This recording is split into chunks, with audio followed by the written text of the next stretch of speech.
Hey everyone, welcome to POPXP. And before the show starts, make sure to click that subscribe button and click the bell to get notifications when we go live and we upload awesome new content.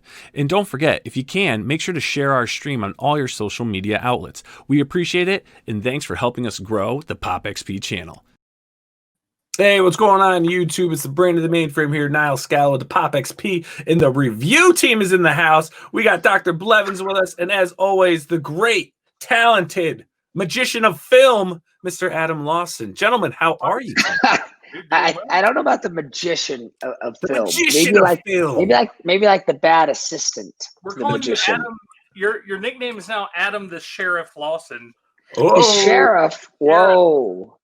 Yeah. Okay, I'll take it. How do you know where that came from? Where's the sheriff there?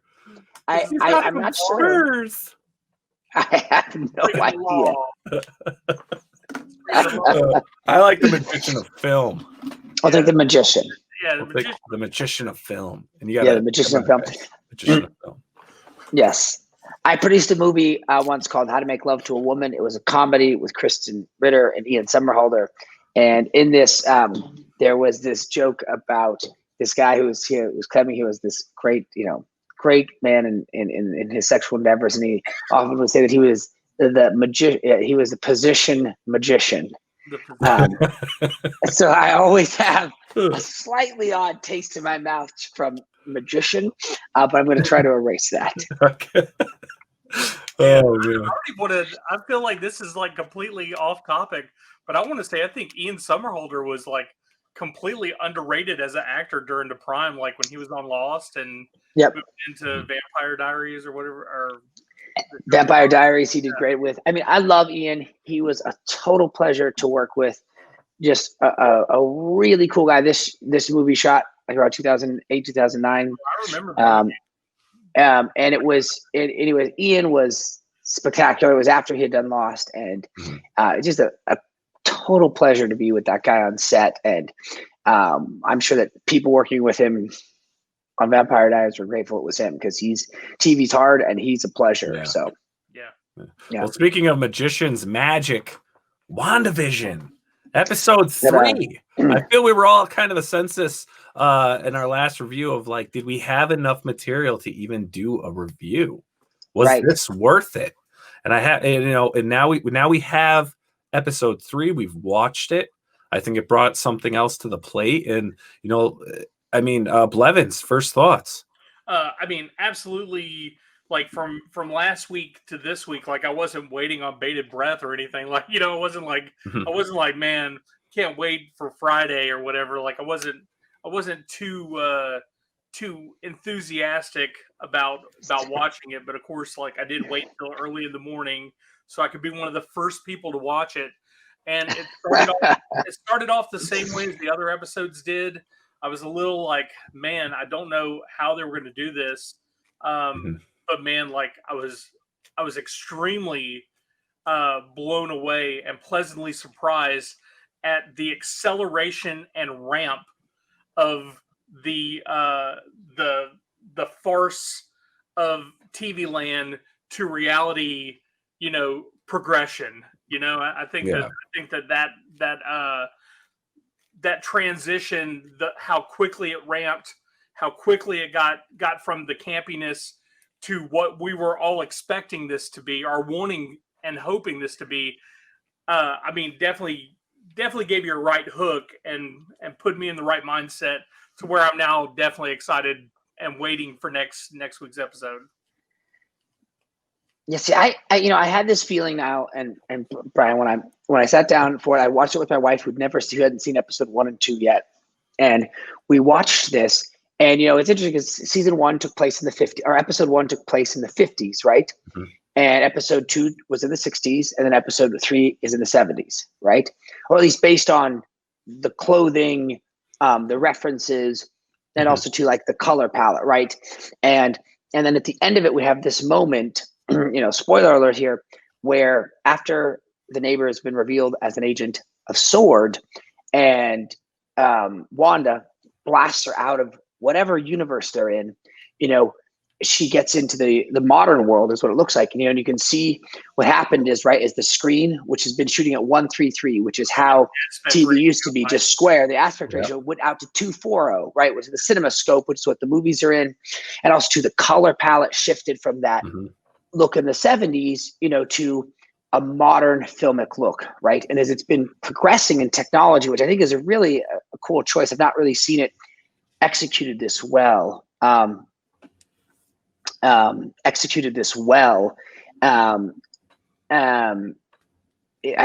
seen it executed this well yet, where it's progressed that way. One of the things about it, though, is with each of the 3 episodes, which seems to be the rhythm of the show, which I think is, I don't know that this is good, but is what happens is you have a show that's 26, 27 minutes long, right?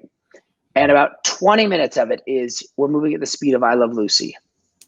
For example, in this situation, she's pregnant, and here it is. Once again, it's the same plot line as the last episode. The neighbor comes over. They're going around the kitchen. She's trying to not let the neighbor know about this, right? And that lasts almost the whole episode into like the last minute or two. And you get this reveal. The neighbor, she has this medallion on, which you haven't noticed, marks her as an agent of S.W.O.R.D. And then Wanda boots her out. It appears like she booted her out because it was the Scarlet Witch's red magic. She sort of ejected from this portal. And it's interesting because Wanda is always telling Vision, hey, I hope none of the neighbors figure out who we are, right? Yeah. And he's never saying that. He's not actually committed to that quest, and she is. And so it makes you wonder if she is built this universe or she's got them trapped in this and it's her doing, right? Because she clearly kicked that neighbor out of this universe. And interesting because the neighbor, right, who was using the chainsaw to cut through the stone, and then the woman that was there was the friend from the last episode with a different outfit in a different era, right? Right. And so this really is I mean, from a cinematic standpoint, is like, wow, this is really cool. They've really committed to this. But the pacing aspect of it, I'm realizing, is the most consistent thing, right? Yeah. You're in it. You watch 20 minutes of what could be I Love Lucy, which could be anything of that, and which, once again, nothing against that show, but you spend the whole episode waiting. And then if you notice what happens is in each episode, Paul Bettany, who's amazing, right, has these moments where he becomes very dramatic, right? He goes from silly, ha ha ha, to the music settles, and the way he has such gravity as an actor, he can just immediately make the scene dramatic. And he has these moments, and it happens, and she never has those moments. Only he has those like eureka moments where the gets a little gloomy for a second. And so I love that this happens, that you get like this reveal, this twist, and they haven't given away where they are or what's going on per se, right? That's actually this experience, right? It's like Lost. We're not actually going to give you where they are, what they're up to. That's the slow burn, is that discovery. But it's so rhythmic to be that same thing and reveal at the end. But it was telling to see that it feels like maybe, Wanda has orchestrated this operation, right? Because she's the one who booted the neighbor out. But it also makes you wonder about the last agent of S.W.O.R.D. member we saw come out of the ground, right? Out of the manhole cover. That just disappeared as a factor, right? And maybe she just changed eras, and so she escaped him. So I think what I would say is, once again, it's an amazing cast, right? And they've got such a great kitsch to it, right? And the commercial that comes in, and that I think I've really accepted that, like, this is the pace of what this show is going to be. It's a small little reveal each time that you wait for. And so I think if that's what you're up for, this is the ride to get on, because it's really cool, right? They're making really cool choices. It's creepy. It's totally different. If you want something that feels paced like anything else in the Marvel cinematic universe, you've come to the wrong place, right? Yeah. Yeah. And it's like it has like a Matrix effect to it, right? Because like you said, each episode has that pacing, right? And it's like you're in this world. It's like ha ha ha ha ha. Then all of a sudden, someone just unplugged the thing behind your head, and you're like, oh my god, I'm in this submarine, and there's like these robot things chasing us. Like all of that was fake, and it appears that she is orchestrating this because whenever something bad happens, she like snaps, and she's literally, I think she even one time in one of the episodes, she's like, oh no, I don't think so, and then changes it. And as we saw at the end, when the agent was booted out, or what's the suspected agent, right? Because it hasn't officially been said, but I think it's clearly obvious now. There is an energy dome around either a town, a neighborhood, or something. And I think these people are truly trapped in there. And now, who are they though? Are they other agents that have been brainwashed or this and that? Because like you said, he goes, Vision goes into these moments where all of a sudden clarity starts coming in, and he's like, well, what is going on here? And it's like she has the ability to be like, well, honey, we're just two happy married people. And he's like, oh, you're right, dear. Or she like spins it back. So he's a prisoner in this as well, or a puppet in this. It's almost like they're all puppets. But what is she going for, right? Was 1950s not good enough? Then the 1960s wasn't good enough? The 1970s. What do the decades have that each episode's bringing us closer and closer to modern day? All of those shows consist of a image of a happy family. Every one of those, all family, Right. Yeah, it's all happy families. Wild hijinks occur, but at the end of the day, they all end up loving each other at the end of the day, and they're all still together. And that's what she always wanted, was that she wanted to be, she wanted to have a family. She wanted to be with Vision. That was, from the movies as well, bringing it in there, but I will also say, like, with your Matrix, with you saying it's like the Matrix, like that was, I can't explain the feeling I had when, the mood changed and the music, which by the way is scored perfectly.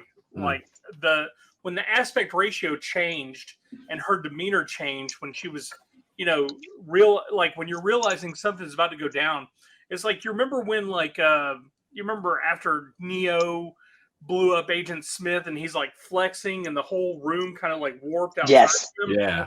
That's kind of the feeling that I had when the aspect ratio was expanding out. I'm like, that's a good point. That's a good point. Yeah, I feel like that it's very much that sensation. But what I really appreciate about it is the way they are willing to be patient and let a reveal happen, right? Is super exciting. And I think also too is that that they've this ending of episode 3, but the fact that it went to this cinematic look with the modern colors and styling lets you know that is coming at some point. We are going to get into a world where we are experiencing a Marvel Cinematic Universe look.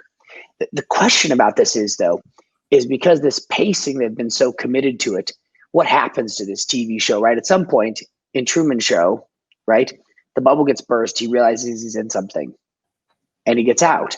And then in that case, that movie ends. But in this case, it's a TV show, and it's got to continue on, right? So what does this become, right? Because this pacing can't stay forever, right? Because they're peeling back something, and what happens when it's fully peeled back?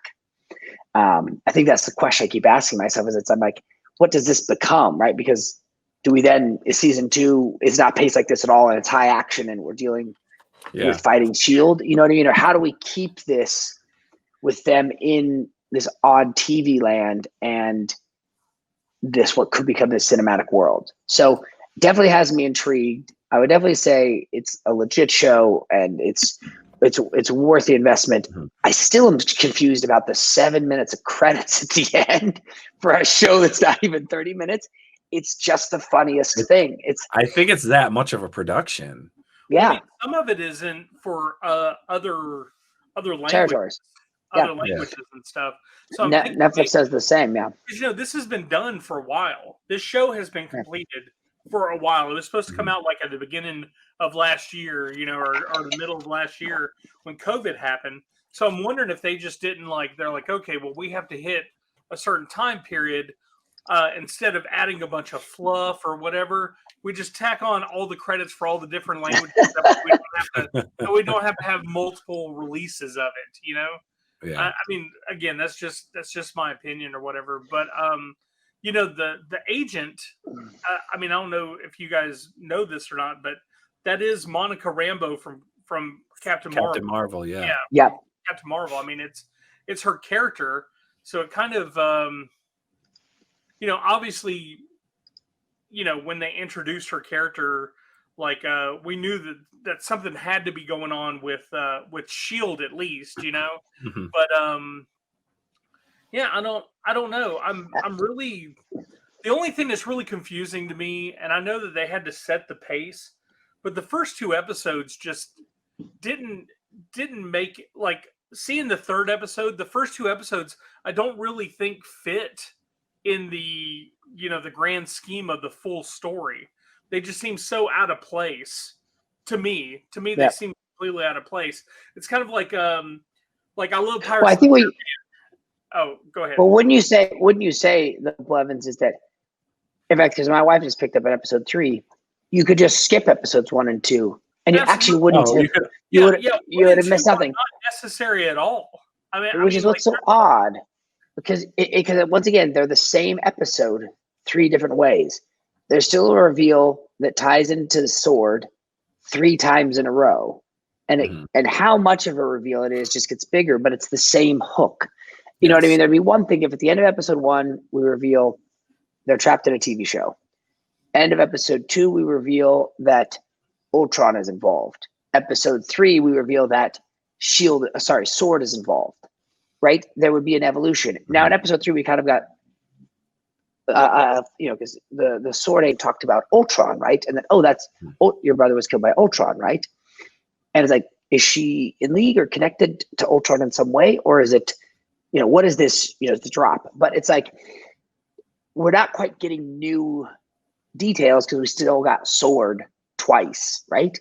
So that's the interesting thing about this. And maybe once we get to the end of this, it will become more revealed about those payoffs of of things we might have missed in episodes 1 and 2. But right now, I think that's my struggle is it it's 20-minute wait for a small reveal, right? Yeah. And along the way, you know, granted they had two kids this episode, you know, she got pregnant and birthed them in just a few minutes. Which is once again, it's kind of this bizarre, zany event. But it's the same thing. It's just like bizarre, zany home life. Like, you know, like the Magician Show, the last episode, it's like this bizarre, zany things. And then one reveal. And that's my only thing I think is the show's only weakness, right? Is that it repeats it repeats its formula so specifically, right? Well, it does, but there's had a formula like that they continued on. I mean, those shows back in the day, they kept that same formula. Totally. They rebranded it every time. So I mean, like them keeping the same formula is kind of with them keeping with the idea of them using this older television style, you know, like keeping the same formula for each episode, which probably will end up changed by episode 5. I'm pretty sure. Maybe that is the point of the different decades. Maybe they're actually following the rules of how serious you can get by each decade. So in the 50s, like he was choking and they had that moment where she was like, Vision, save him. Vision, save him. Yeah. And it was like, all right, where, you know, stop rolling the camera. Something needs to be fixed. Right. And then in the next one, it got a little more serious, you know, again. And now we're entering the 60s where, you know, censorship's, you know, the grip on censorship is gradually starting to loosen as with every decade. We can do more and say more on TV. And maybe that's how they're following that model, because now we've seen it where, you know, each episode, it's like, all right, you got 5% on the first one, you're getting 10%. Now we're getting 20%. Episode 4, which is in the rumor mill right now, is basically going to help tie in 1, 2, and 3. And why are we doing this? That's the rumor. And what's his name? Kevin Feige or yeah, he you know, basically said, I hope the fans appreciate this slow start because it's leading to something absolutely incredible. And that's what I feel too now. Right? Like I feel like it has that potential, and it's once again, fortunately the cast is so incredible so they can keep you like engaged, and I'm willing to wait for that payoff. I just hope that indeed it isn't the lost payoff. I wasn't. Oh, they're actually all just dead. It can't be that bad. It has to be amazing. Just think about this though. There's also another thing, like maybe Vision's the only one that doesn't know what's going on, because that one scene. Well, we need to tell him. We need to tell him. It's like, well, what do you need to tell him, right? And it's like, oh no, and still, you had those weird glitches. Like I'm trimming my tree, and now my little trimmer is slicing through a 6-inch brick wall, which is physically impossible for that type of saw. Right. Who knows? Like that's the thing, and that's what is like. Once you start dissecting it, you do get more intrigued. I woke up at like 4 in the morning watching it. I don't know if I'm gonna end up doing that again. It wasn't on purpose. But No. I was like, I might as well take advantage of this. I can't sleep. So yeah, I know I'm definitely going to do it. I know I'm, but I will say that I was not, where you said that you're willing to go on that ride. I'm willing to go on that ride now, but I was not really willing to go, I knew I was going to have to do it, just for the reviews, but it was not something that I was really looking forward to, I guess is a better way to say it. But now I am. I have such a love for the old sitcom. Like one of my favorite shows that I literally watch a couple times a week over and over again is Car 54. Where Are You? I think it's absolutely hilarious. I love it. I usually talk about it all the time because I literally probably watch like 10 episodes a week. And I just love all those old shows. I watched Dick Van Dyke Show. Bewitched, I'm not really too into. I Dream of Jeannie, I love watching that. So my appreciation for those old shows, my Nick at Night time, as I like to call it, that's what vested me in it right away, because I just appreciated what they were doing. But now I'm like, all right, the comic book fan in me is like, all right, where are we going? Because now you've just brought me into Agent of S.W.O.R.D., which again, rumor mill, Agent of S.W.O.R.D. is supposed to get its own series in 2023. So if this is the launch, then I think that is what we're seeing.